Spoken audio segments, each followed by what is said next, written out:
In the name of my ancestors, peace forever and always. This is your brother Taalik Ibn'rad, and welcome once again to another edition of the Realitys Temple on Earth. I'm in the home, the house, the office of our brother Pastor Ray Hagan. As you know, I've been on a whirlwind tour trying to show us and be an example of what black unity is. I've been greeted by our brother Sarah. Some of y'all know him. I've met with him. Another popular brother on YouTube, Brother Taalik, I met with him. I just had on the radio broadcast Brother J.T. Riley 1. I've been visiting the Nation of Islam. I missed the interview with Brother Louis Farrakhan, but maybe next time. And now I'm here with our brother and Pastor Ray Hagan, which I want to tell you, Pastor, that you have been a great influence on me in my evolution in what we call black consciousness. And I want to tell you that I appreciate you. And many of us, no matter what is said out there in YouTube land outside, no matter, there are those who appreciate you. And you mentioned today in your speech that you do not want to leave this life without feeling that your work has been in vain. Your work has not been in vain. As long as I exist, as long as those who listen to Angelsnupnup7 we know and we appreciate you, so you can rest in peace. Not prematurely. Not prematurely. We need you. I go to where the knowledge is. Y'all understand that now? Some people look at me like I'm some big shot know-it-all. Believe this. I go to where the knowledge begins at the root. This brother here has been doing this a very long time. Those who are in the Nation of Islam, there's a lot of knowledge out there. Y'all missing because you caught up on this ego, something more to all knowledge is good. And with that said, this is my brother, Pastor Ray Hagan. Brother, can I shake your hand, man? See, that's unity, y'all. Unity, that's the key. Brother, Pastor, can you explain or talk to my audience and tell them how important it is for black unity? Well, black unity is the key, brother, for whatever we want to do. And when I say black unity, I mean, of course, unity among the descendants of the mother of Africa. Yes, sir. The motherland, we call Africa. A lot of us talk it, but we don't live it. And it's important to live unity, but you can't live unity if your heart is not right. Yes, sir. You see what I'm saying? In fact, I've actually had some people say to me they don't want to hear anything about unity. That's right. If you don't want to hear anything about unity, brother, then we're not on the same page. It's real simple, man. In order to be, and the word unity also means oneness, a connectedness. And the important thing that's necessary for that to happen is collective consciousness. Yes, sir. We got to be on the same page in our thinking. We as a people, we as black people, man, we don't even have a national mission statement. You follow what I'm saying? Yes, sir. If we had a national mission statement, man, at least when we all wake up in the morning, we'd all be focused on what it is we're supposed to be doing. And as a result of us not knowing what it is we're supposed to be doing, you got various ones out here doing their own thing. Well, what is your thing? Right. We need to get in touch with our spirit. We need to tap into the purpose of the creator's force of the universe. We need to tap into that energy and find out, why did I come out of my mother's womb? Why am I alive? Why am I on this planet? You follow what I'm saying? Once we know that, man, then we can begin to appropriate that purpose in our lives. None of us came out of our mother's womb, man, to carry out the works of disrespect, or division, or negative energy. People who do that are people who don't know why they came out of their mother's womb. And they need to slow down, chill, and search themselves and find out how they can contribute to the unifying of ourselves. Unless that happens, man, we're just going to keep burning, dancing around the fires of European racism. I'm going to make this video sort of short because of time. But to me, I don't think some of our people, I don't think that we really want unity. I think that we use this black thing as a way to uplift our own egos, our own individual selves. Because this is bigger than you. Exactly. This is bigger. This is bigger than me. This is bigger than Starlight who said this is for the benefit of our people. And there's nothing, there's all this other stuff that y'all tripping on is trivial compared to what is best for the masses. As long as we who are conscious don't have our acts together, how do you expect the masses to respond? We must be together. That's why I'm here. And that's really deep. One of the songs that we sing, I wrote a song. When I first became the chief elder here, we had what was called a Believers in Unity. Yes, sir. Service. Remember that? You know, we had a Believers in Unity service, and it was where the Nation of Islam and the African Village, at that time was the New Ephesus Missionary Baptist Church, we came together under the same roof. And I wrote a song for that event, man. And the words are Allahu Akbar, Alhamdulillah, which means in Arabic, God is great. He's worthy to be praised. So I had the Muslims singing in Arabic. And the people from the village would say, God is great, and He's worthy to be praised. Man, that was one of the most powerful days in my tenure to see us come together in unity, brother. And that's what it's really all about. And it's coming back. That's what it's all about. If I have anything to do with it, it's coming back. Sometimes we need a middleman. I'm going to be that middleman. We're going to bring all this back together. Sound like you did. Hey, this is my brother. Again, thank you for your time. Oh, man, This is Brother Taalik, Ibn'rad. It's not guilty, y'all. Don't let nobody. It's the only way we can do this. Y'all got it in your heart. Let us do it for our people. Let's do what's best for our people. Let's unify, like this brother said. Let's come together in a unit. Let's come into one. This is your Brother Taalik, Ibn'rad. This was and is, y'all. Unity, my friends. The Realitys Temple on earth.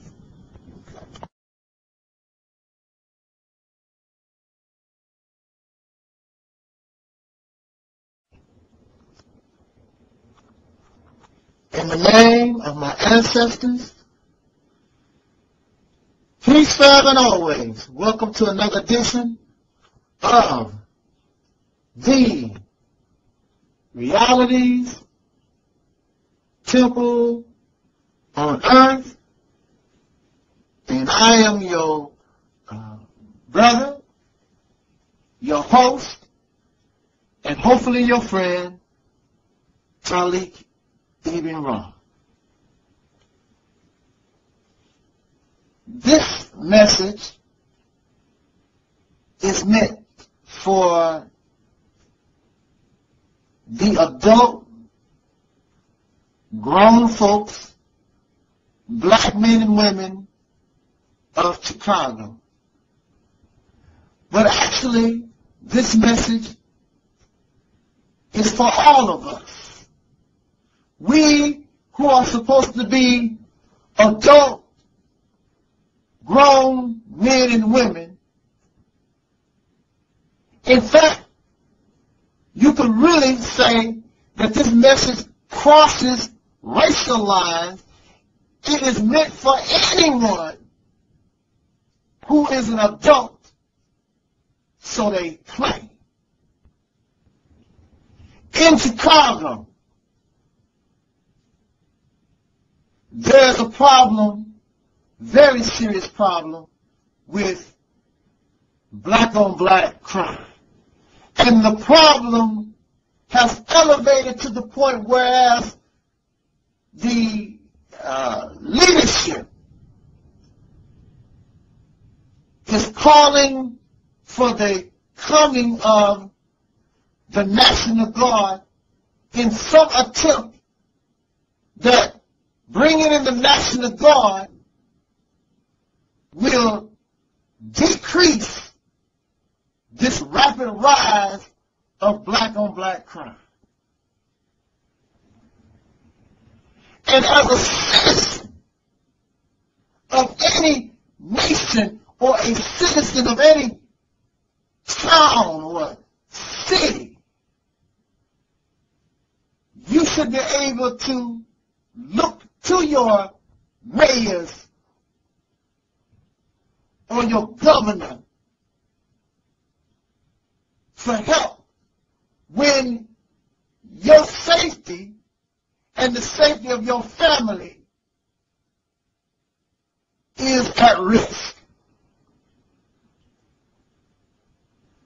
But clearly, the resources of the mayor is not enough. The Chicago Police Department is powerless in any effort to thwart the rise of these murders in Chicago. I have not heard a lot about what is going on in Chicago. It has not made news recently, but we know, not only in Chicago, but across this nation, because even here in St. Louis, daily, and I can guarantee you almost weekly, the body count of black people continue to rise. So, once it gets to a certain point in St. Louis, are we also going to cry, we need the National Guard? My time is running out, so let me get straight to my point. It is nice to depend on the police. It is a nice thing to depend on the mayor. It is a nice thing, and you have a right to depend on the leadership from the President of the United States. But if we call or we claim ourselves to be adult, grown men and women, then responsibility also falls upon us. I don't give a care if you got to work a job 8 hours. I don't care how many children you got. And that's the problem. You got these children, but you don't want to protect them. You got neighborhoods, but you don't want to protect the place that you live in. If the police can't do it, if the mayor can't do it, if the governor can't do it, then if we are grown men and adult women, then it is our responsibility to protect our own children, protect our own neighborhood. So they rally in Chicago. Now correct me if I'm in error. Correct me if I'm wrong. But there are thousands of adult grown men and women, at least 18 years old. Well, a lot of the 18-year-old ones, they're the main troublemakers, some of the youth. But you have thousands in Chicago, black men and women. But when they gather their forces to come together to try to come up with some kind of plan or action in order to hinder and make decrease this black-on-black crime, you only get a little handful of folks. But then when this crime affects these bozos and these cowards and these who look the other way, then all of a sudden, my baby, put your ass when somebody else's baby was being murdered on the street. Your ass was at home watching the Housewives of Atlanta. That's what you was doing. With somebody else's baby. You got thousands of grown men and women, black people in the city of Chicago and in this nation. When the police can't handle it, when the mayor don't have the resources and the governor can't do a damn thing, then you need to make time as an adult person. And it is the responsibility of adult people. You got to take action to yourself. Not necessarily becoming vigilantes, because you can work in unison with your police department, but you don't have to allow some of y'all get scared. You're scared of the drug dealers. You're scared of the pimps. You're scared of those wacky folks that's out there, what I call our brothers and sisters have gone savage, I call them nigger trash. They like being called nigger. I'm just going to add the trash to them because I'm calling them nigger trash because they have gone savage. They don't care nothing about you. They don't care nothing about me. So they're not your friend, they're your enemy. They'll take your life and won't think about you no more. And you sit around and let them take over your neighborhood. And you live in fear. You can't even sit out on your doorstep without dodging bullets. And that's because the adult people, the so-called mature people, don't want to take responsibility as adult folks, waiting on the police, waiting on the governor and the mayor or whoever to do something that you can do for yourself. In the state of Missouri, it's legal to, you can carry concealed weapons. All over America, you have the right to bear arms. We should not, if you got all these adults, the adults that's doing the right thing outnumber the criminals. Why do you allow the criminals to control your speech? And then you got your men. Now, I don't really expect women, but these men who claim they are men, you sit around and you make the babies and you do your thing, you brag about what you did to a woman. Now the babies come into being, you can't even protect them. You know why? Because you're watching the Housewives of Atlanta too. But when somebody else's baby gets murdered, it's all right. Let's watch some TV. Then when your baby gets shot by these savages, some of our people have turned savage, now you want to get upset. And you will continue to suffer, waiting on somebody else to do what you can do yourself. There's too many grown men and women in Chicago. There's too many grown men and women in America, black men and women. We should not be in fear in our own neighborhoods, in fear in your own house, because these thugs are not coming in your house while you're watching the Housewives of Atlanta. You better get involved.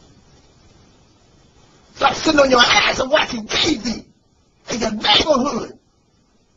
And you be putting your child in the ground. Because you fail to take responsibility as an adult and protect the children. And men are supposed to protect the women from these people that have turned savage. Thank you for listening to Brother Taalik, Ibn'rad. This was and is. Y'all know, come on. The Realitys Temple on earth. Peace.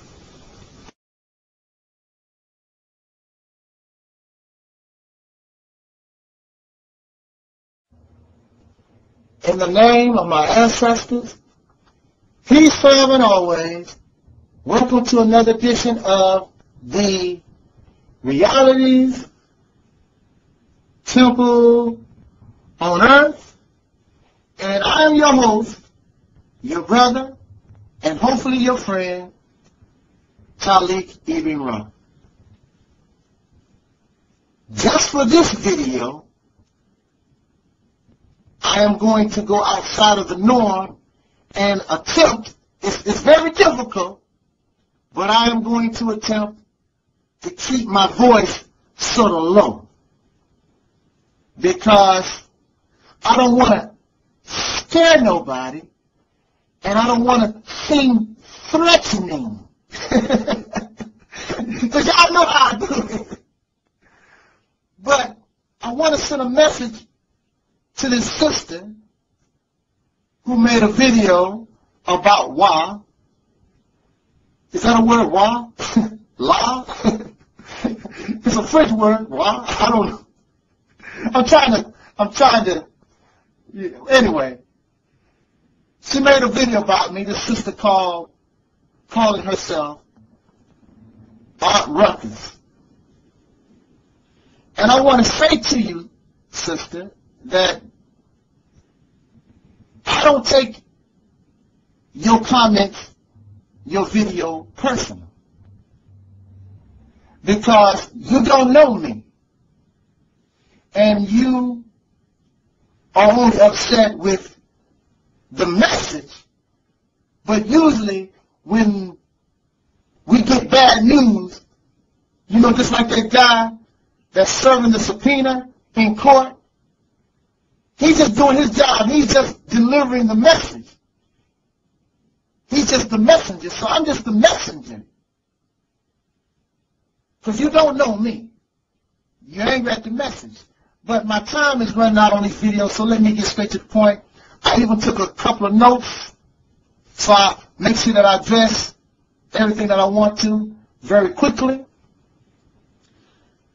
This sister, I feel, is a very confused individual, because she is calling me a black racist, and there's no such thing as a black racist, because in order for you to have a black racist, you have to have black supremacy.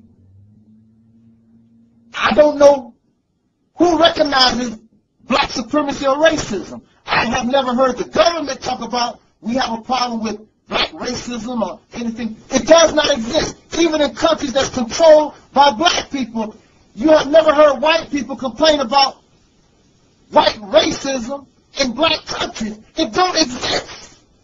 But you have those people, because we still continue to have a slave mentality. We accept anything that would help us defend against anything that is negative said about white people. It's the same. We still have the same mentality that we got to do to defend white people. But if you notice, white people don't defend us. They don't. You show me. They don't. When folks get to talking about us and calling us jungle bunnies and all like that, they don't come out the woodwork. But we just got to. We just feel we don't defend. We don't defend Chinese. We don't defend Native Americans. But when somebody comes against white people, I hate you. That's what this sister actually said. I hate you. Oh my Lord. Just a few days ago, she said she didn't even know what racism was. And just recently, now all of a sudden she knows what it is. How is that possible?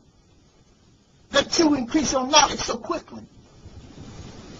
This is disturbing.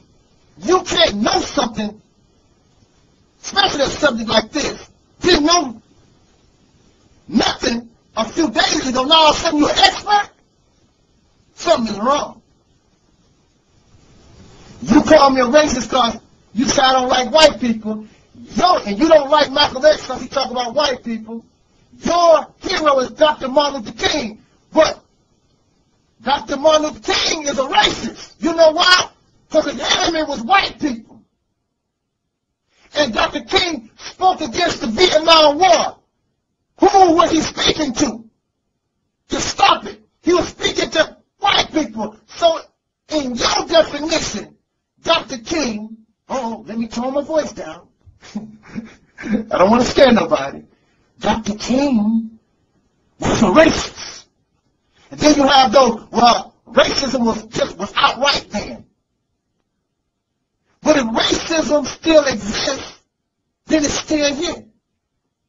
And the reason why it exists because you have Caucasian people who still advocating and still behaving in that type of manner. Not all. I never said all, because that would not be true. And it wasn't true during Martin Luther King's day. But the Caucasian racist people, they were the enemy. So Dr. King was a racist. He didn't call them devils, but he knew who his enemies was. So what you're talking about don't make any sense. I never hurt white people. How many white people have I hung? How many white people did I make a slave? I don't call white people hunky or cracker or devils or anything. You said, you ain't never heard me call white people devils. You never heard me. I never written what I call white folks' names, period. I call them, I say, racist Caucasian people. Caucasian is the noun. Racist is the adjective. The adjective describes the noun. So it's a specific person that I'm talking about. And if you are not that person, why are you so upset? And why, sister, are you so upset? Well, you call me a dark European because I like white mama. See, you don't understand what a dark European is. A dark European lives and does not care about his people at all. He's just like the slave. The slave existed just for the benefit of his master. And some of us have a mentality, we don't care about black people at all. We only concerned, make sure that white people are happy. They are comfortable. Don't hurt them white folks feeling they didn't do nothing. It's like, yeah. That's a dark European. But what about us? They don't care nothing about us. That's a dark European. It's so sad also that on her page on this channel, all these little folks that I had run-ins with, they could not defend their position. Here they come. They can't deal with me one-on-one, so they gather their forces. But you still can't do nothing with Angelsnupnup7 because it's not me you're dealing with. You're dealing with real truth. You're dealing with common sense, logic, and rationale, and reason. It's a lot of things that I said I don't like.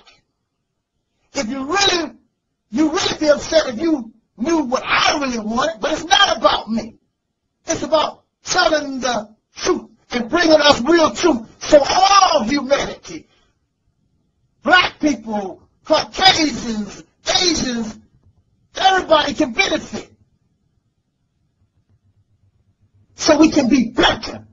Not just so you can be better than me, or she can be better than me, this race is better. It's about all of us. If we deny this, all of us will go extinct at the rate that we are going. That's the bottom line. So I don't care how black you are, how white you think you are, whatever. If we don't solve this problem and put ourselves on a better direction, I don't care how rich you are, all of us will go extinct. And maybe that might be a good thing if we don't be this stupid.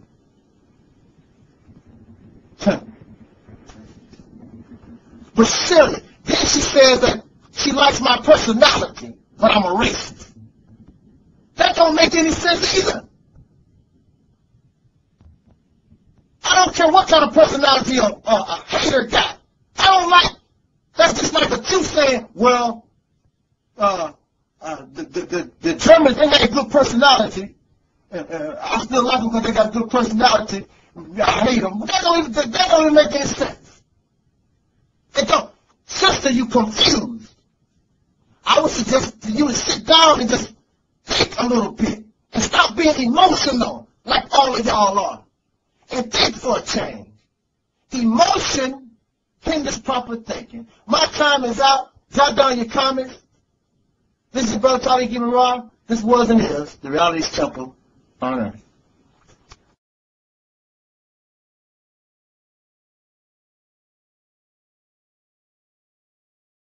Of my ancestors, peace, prayer, and always. Welcome to another edition of the Realitys Temple on earth. I am your host, your brother, and hopefully your friend, Taalik, Ibn'rad. As you know, our time always goes very quickly, so before it expires, let us on this Tuesday, let us get busy. That's the closest rap that I'm going to get. All right. So the question is, should today's white people feel guilty for slavery? And Temple, contrary to popular belief, I believe he's being fair and just. Because if I do not make any attempt at being fair and just and seek what is right, then I am no better than those of whom I complain about. So I cannot be a black supremacist. I cannot be a so-called black racist because I do not advocate the things that hurt me. Race is what has put us, we as black people, in the condition that we're in. So it would be foolish to come up and believe that race can be the solution to the problem that have caused us great harm. That is dumb. And for those who call me those things, you are simple. But I want to say this to us in relation to this statement or question. Should white people, today's white people, feel guilty for slavery or any of these atrocities and evils that Caucasian people, racist Caucasian people in power have done to us? And I will use myself as an example. There was a murder that happened a long time ago in my family. And one of my family members was accused of the murder. I was a little boy. I had nothing to do with it. The only thing I was thinking about was going to school trying to get good grades. But the family members of the person that was killed would come and make mockery of me and try and attack me because I was related to somebody they thought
in the name of my ancestors, I am the Angelsnupnup7 on YouTube, and welcome once again to another edition of the Realitys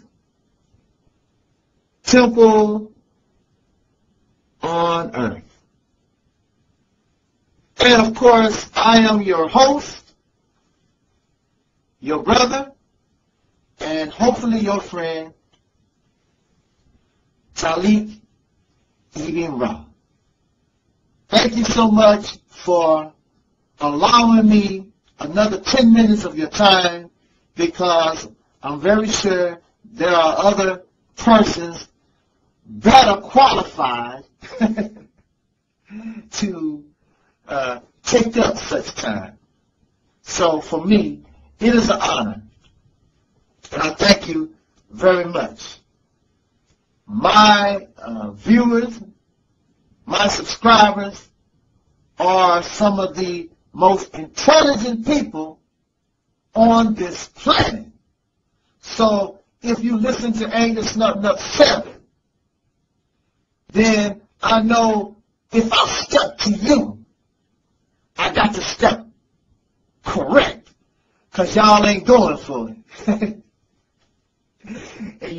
And many of you won't go for what I have to say on this particular video. The subject, and we want to speak a little casual, it's basically about the car maker Toyota.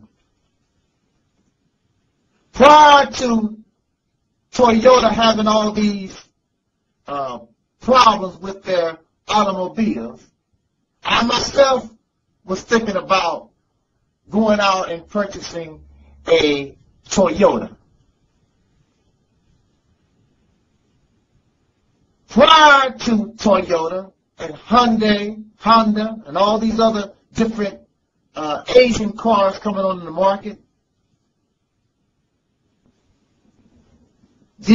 of course, you know, car manufacturing was dominated by the big three. That was Chrysler, Ford, and of course, General Motors.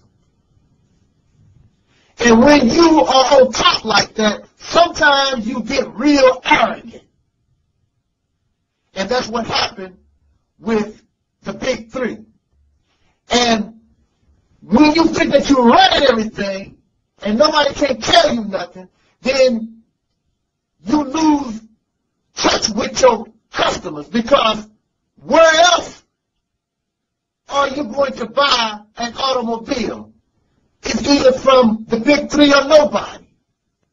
So slowly but surely, coming out of nothing comes these different foreign manufacturers. Some made it, some don't. But it seems as though the Japanese and the Koreans, it seems as though they started coming. And why did the American public begin to buy these foreign cars? They began to buy these foreign cars because the price was right and the quality. And even though you may spend millions and millions of dollars on advertisement, there's nothing better than word of mouth. So when a Toyota or a Hyundai or a Kia owner, once they get that automobile and they like it and they enjoy it, they tell their friends. And their friends tell their friends. And now, as we approach into this period of time, Toyota has become the #1 manufacturer of automobiles. And they kept in touch with the environment, the economic climate of what was going on. So instead of focusing on these big SUVs,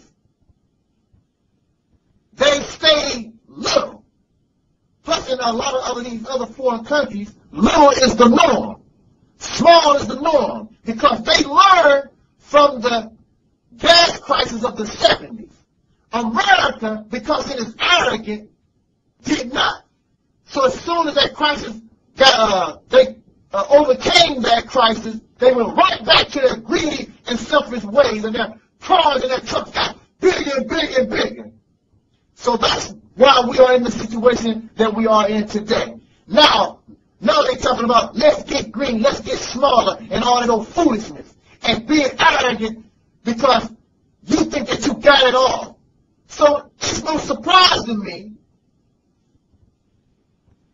that Toyota is in trouble. Now you correct me if I'm wrong. And I'm asking myself, why is Toyota catching hell like this? Then on the news this morning I saw a picture of one of the CEOs or one of the persons in charge of operations in America for Toyota. And it was a Caucasian person. Now I'm very sure that when Toyota first began to come up, it was all Japanese. And I know that being Japanese, they had a certain work ethic. They had a sense of character and honesty. But as they grown and they began to seek place in America, then they began to hire and bring in these Caucasian people. And the Caucasian mind, and you can say, that's racist. It ain't got nothing to do with racism. Caucasian people think differently. They only think about profit making. They don't give a damn about customer satisfaction. How am I going to make this quick dollar? Do you know? And then you know what? You can holler at me and get angry all you want to. Go do your research. Go look up lawsuits in America. See, any of these drug companies can put out a bad drug. And they know it. It's not like they don't know. They know it just like they knew about Toyota's brake problem. And I'll tell you this. Since they allowed this Caucasian to run things, instead of looking for quality and competence, you know, they bring in their best friends that don't have no skills and all these type of things, and they'll try to get around, try to do things the cheap way. So I wondered myself, I wonder, all this time Toyota hasn't had a problem. Now all of a sudden they got these problems, and I see right now, when they put these Caucasian people in charge, and going back to the drug companies, see, you can put out bad medicine being a drug company, but the way they look at it, you're not going to be able to get your drugs from not too many other sources. And even if we put out bad medicine, and yeah, when y'all consumers, when you get sick and y'all complain, okay, that's good, but see, by the time your lawsuits go through, and by the time all this is discovered, do you know how many billions of dollars they have made? So the little lawsuit, and then you just don't win a lawsuit. You go in, and this takes years. So they're willing to take the chance. But when it's all said and done, it was worth the risk that they made all these billions, even though they have killed people, they have injured people. Only thing they're looking about is the bottom line is profit. Don't get angry at me.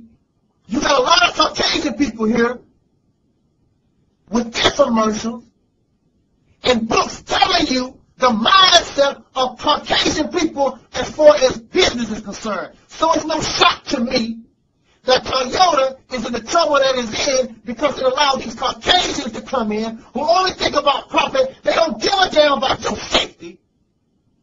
Because like the example I told you, as long as the bottom line is we profit from it. Instead of using this part, let's try to find something cheaper. Because the bottom line is not your safety, not your benefit, they don't even give a damn about the quality or the reputation of the car company. It's about how we can make profit so we can go to, when Haiti is rebuilt, we can go there and lie on the beach. That's how they feel. Don't get angry at me. Do your research. Look up the lawsuits and read not certain. It's always these Caucasian people. And they know it. Don't get that, oh, that's racist. Well, however. So the court system is racist too. The lawsuits and the civil suits are right there for you to examine. So what is happening to Toyota to me is no shock. With that said, jot down your comments. You know how time runs out quickly. This is Brother Taalik, Ibn'rad. Just wanted to put my 2 cents in on that. This was and is the Realitys Temple on earth. Till next time. Peace, y'all.